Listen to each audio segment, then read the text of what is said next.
Hello students, welcome to my YouTube channel neo class है झलसी। तो आज हम लोग क्लास 10 बायोलॉजी का इम्पोर्टेंट ऑब्जेक्टिव क्वेश्चन देखेंगे जो कि जीव जनन कैसे करते हैं चैप्टर से लिया गया है। तो चलिए हम लोग शुरू करते हैं। हमारा पहला क्वेश्चन कि निषेचन के फलस्वरूप अंडाशय की दीवारें बनाती हैं। फूल, फल, बीज, भ्रूण। तो निषेचन के फलस्वरूप अंडाशय की दीवारें फल का निर्माण करती है। राइट आंसर हो जाएगा बी नंबर। अगला क्वेश्चन देखते हैं कि इनमें कौन अलैंगिक जनन की विधि है। विखंडन, मुकुलन, बीजाणु जनन या सभी। तो अलैंगिक जनन की ये तीनों की तीनों विधियां हैं। राइट आंसर हो जाएगा ऑप्शन नंबर डी, ये सभी। अगला क्वेश्चन है कि पराग कोष में पाए जाते हैं। पराग कोष में क्या पाए जाते हैं? दलपुंज, बाह्य दल, परागकण या स्त्री केसर। तो पराग कोष में क्या पाया जाता है? पराग कण का पाया जाता है। राइट आंसर हो जाएगा सी नंबर। अगला सवाल है, निषेचन की क्रिया किस जीव में मुख्यतः होती है? ईस्ट में, पुष्पी पादप और जंतुओं में, अमीबा में या इनमें से कोई नहीं। तो जो निषेचन की जो प्रक्रिया है वह पुष्पी पादपों में भी होती है, जंतुओं में भी होती है। निषेचन की प्रक्रिया पुष्पी पादप में होती है, जंतुओं में होती है, ईस्ट, अमीबा इन सभी में नहीं होती। राइट आंसर हो जाएगा बी नंबर। अगला क्वेश्चन है कि किस प्रकार के जनन में जनक के शरीर से कलिका निकलती है। तो किस प्रकार के जनन में जनक के शरीर से कलिका निकलती है?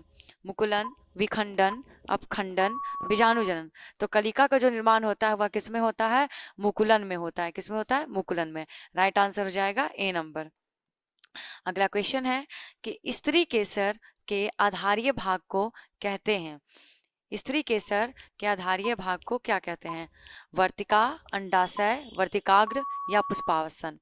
तो स्त्री केसर का जो आधारीय भाग होता है वह क्या होता है? वर्तिका होता है। राइट आंसर हो जाएगा ए नंबर।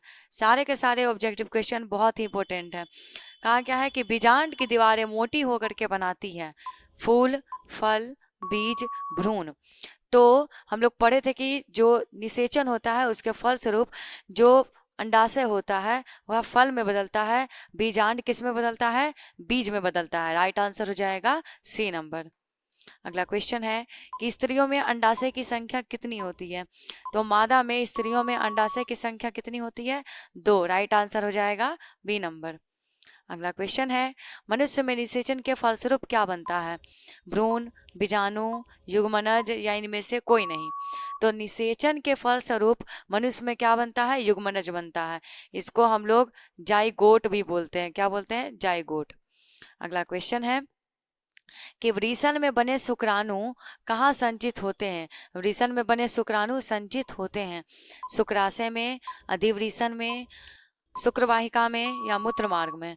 तो ये अधिवृषण में संचित होते हैं। Option number B. अगला सवाल है कि नर युग्मक तथा मादा युग्मक के संयोजन से बनता है जाइगोट, अंडाणु, शुक्राणु या वीर्य। तो नर तथा मादा युग्मक के संयोजन से क्या बन रहा होता है? जाइगोट बन रहा होता है। Option number A. यही अभी पीछे बताया, जाइगोट को हम लोग युग्मनज भी बोलते हैं। अगला क्वेश्चन है कि निम्नलिखित में कौन सा भाग केवल पुरुष जनन अंग में पाया जाता है? फैलोपियन नलिका, लेबिया माइनोरा, शुक्रवाहिका, परिपक्व पुटक। तो ये तीनों की तीनों, फैलोपियन नलिका, लेबिया माइनोरा और परिपक्व पुटक, ये सब मादा में पाया जाता है। और क्वेश्चन है कि पुरुष जनन अंग कौन कौन है? तो शुक्रवाहिका जो है वह पुरुषों में पाया जाता है। राइट आंसर हो जाएगा सी नंबर। अगला क्वेश्चन देखते हैं, लिंग जनन संचरित रोग नहीं है। एड्स, गोनोरिया, सिफिलिस और टाइफाइड। तो लैंगिक जनन संचरित रोग कौन नहीं है? तो एड्स भी है, गोनोरिया भी है, सिफिलिस भी है। राइट आंसर हो जाएगा डी नंबर, टाइफाइड लैंगिक जनन रोग नहीं है। अगला है कि स्त्रियों के मासिक चक्र में एक परिपक्व अंडाणु कौन से दिवस, कौन से दिन अंडाशय से बाहर निकलता है? 28वें दिन, 30वें दिन, 20वें दिन या 14वें दिन। तो जो इस प्रक्रिया को हम लोग अंडोत्सर्ग भी कहते हैं। और ये जो प्रक्रिया है ये कब होता है? 14वें दिन। राइट आंसर हो जाएगा डी नंबर। अगला क्वेश्चन है कि अलैंगिक जनन मुकुलन द्वारा होता है। अमीबा में, ईस्ट में, प्लाज्मोडियम में या लिस्मेनिया में। तो मुकुलन द्वारा जो जनन है वह किस में होता है? ईस्ट में होता है। ऑप्शन नंबर बी हो जाएगा राइट आंसर। अगला क्वेश्चन है कि निम्न में से कौन सा मानव में मादा जनन तंत्र का भाग नहीं है। तो कहा गया है कि मादा जनन तंत्र का भाग कौन नहीं है। अंडाशय है, गर्भाशय भी है, डिंब वाहिनी है, शुक्रवाहिका नहीं है। राइट आंसर हो जाएगा ऑप्शन नंबर सी। इसी को फैलोपियन नलिका भी हम लोग कहते हैं। इसको क्या बोलते हैं? फैलोपियन नलिका भी इसका नाम है। ऑप्शन में आपको ये भी दिखाई दे सकता है, डिंब वाहिनी या फैलोपियन नलिका, आपको ये भी दिखाई दे सकता है। क्वेश्चन है कि फूल का कौन सा भाग फल में बदलता है? पुंकेसर, स्त्री केसर, अंडाशय या बीज? तो अभी बताया गया था कि फल में कौन बदल रहा होता है, तो अंडाशय बदलता है फल में। राइट आंसर हो जाएगा सी नंबर। अगला क्वेश्चन है मनुष्य कोशिका में गुणसूत्रों की संख्या क्या है? मनुष्य कोशिका में गुणसूत्रों की संख्या कितनी होती है? 46, 22 जोड़ा, 44 या 24 जोड़ा? तो 23 जोड़ा, अर्थात टोटल कितना? 46। और अगर जोड़ा पूछे बोलेंगे कितना? 23 जोड़ा। ऐसे कितना? 46। अगला क्वेश्चन है बहुकोशिकीय जीवों में होने वाले मुकुलन का उदाहरण है? ईस्ट, पैरामीशियम, अमीबा और हाइड्रा? तो राइट आंसर हो जाएगा हाइड्रा। बहुकोशिकीय जीवों में मुकुलन का उदाहरण हाइड्रा। अगला क्वेश्चन है कि बीजाणु जनन अलैंगिक जनन की मुख्य विधि है। बीजाणु जनन अलैंगिक जनन की मुख्य विधि किसमें है? कवक में, हाइड्रा में, स्पंज में, ईस्ट में? तो जो बीजाणु जनन है वह किसमें हो रहा होता है? कवकों में हो रहा होता है। किसमें होता है? कवकों में। राइट आंसर हो जाएगा ऑप्शन नंबर ए। अगला क्वेश्चन है कि कैलस का निर्माण किसमें होता है? कैलस का निर्माण किसमें होता है? लैंगिक जनन में, बीजाणु जनन में, मुकुलन में या उत्तक संवर्धन में? तो जो कैलस है उसका निर्माण हो रहा होता है उत्तक संवर्धन। राइट आंसर हो जाएगा आपका डी नंबर। अगला क्वेश्चन है कि कायिक प्रबंधन संभव है जड़ द्वारा, तना द्वारा, पत्ती द्वारा, उपरोक्त सभी? तो बात करें तो कायिक प्रबंधन जो है वो सभी के द्वारा संभव है, तीनों के जरिए। राइट आंसर हो जाएगा ऑप्शन नंबर डी। अगला क्वेश्चन है कि तने पर अपस्थानिक कलियां पाई जाती है किसमें? पुदीने में, आलू में, ब्रायोफिलम या सभी में? तो तना पर पाया जाता है किसमें? आलू में। राइट आंसर हो जाएगा बी नंबर। अगला क्वेश्चन है कि पुष्प के नर भाग को कहते हैं। पुष्प के नर भाग को क्या कहते हैं?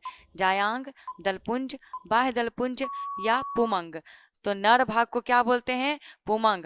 और मादा भाग को क्या बोलते हैं? जायांग। मादा भाग जायांग और फिर नर भाग क्या हुआ? पुमंग। अगला क्वेश्चन है कि द्विखंडन होता है, द्विखंडन किसमें होता है? अमीबा में, पैरामीशियम में, लिस्मेनिया में या इसमें सभी? तो राइट आंसर हो जाएगा इनमें सभी। अमीबा, पैरामीशियम, लिस्मेनिया सभी में द्विखंडन की प्रक्रिया होती है। अगला क्वेश्चन है कि अंडाणु निषेचित होता है योनि में, गर्भाशय में, फैलोपियन नलिका में या अंडाशय में?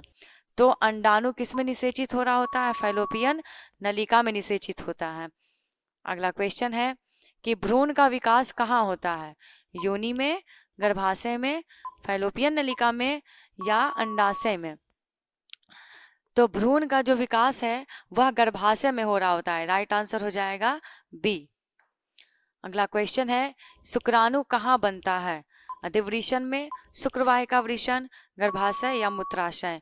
तो शुक्राणु का निर्माण कहाँ हो रहा होता है? शुक्रवाहिका वृषण में हो रहा था, वृषण में। राइट आंसर हो जाएगा बी नंबर। अगला क्वेश्चन है कि नर युग्मक एवं मादा युग्मक के संगलन को क्या कहते हैं? निषेचन, अंकुरन, परागन या किण्वन? तो नर युग्मक और मादा युग्मक के संगलन को हम लोग क्या बोलते हैं?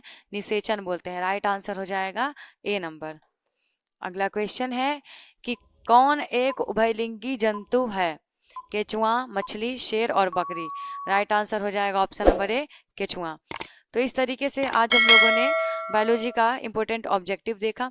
अगर आपको वीडियो अच्छी लगी होगी तो इसे लाइक, शेयर और हमारे चैनल पे नए हैं तो इसे सब्सक्राइब